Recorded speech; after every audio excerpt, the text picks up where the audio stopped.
Ouverture ce matin de la première session ordinaire de l'année du Conseil des frontières à Ouagadougou. Présidée par le chef du gouvernement, cette rencontre est initiée dans le but de faire le bilan de la mise en œuvre des actions de gestion des espaces frontaliers du Burkina courant 2023. Il s'agira également pour les acteurs de faire des orientations face aux différents défis. On voit cela avec Souleymane Sanou et Abdelaziz Yagibou. Paix, sécurité et développement socio-économique et culturel durable dans les espaces frontaliers du Burkina, durement touchés par plusieurs maux, dont le terrorisme.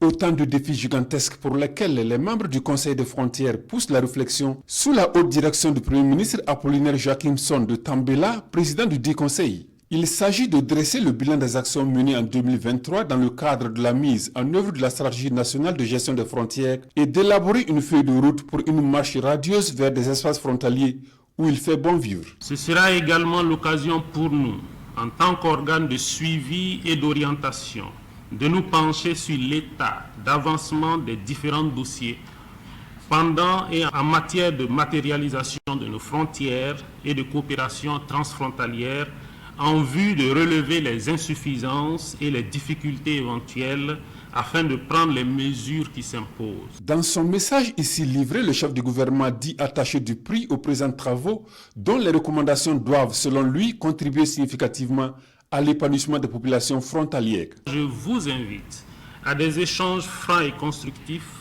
afin qu'au sortir de cette session, de nouvelles orientations et des recommandations pertinentes soient formulées pour donner un souffle nouveau à la gestion de nos frontières. La maîtrise des limites territoriales du pays, la sécurisation des frontières et des zones frontalières, l'appui à la gestion intégrée des ressources naturelles partagées et des terres sont entre autres objectifs visés à travers la stratégie nationale de gestion des frontières élaborée en 2015. Une stratégie dont la mise en œuvre réussie passe, selon le Premier ministre, par la mutualisation des moyens et des actions autour des conclusions qui sortiront de ces travaux.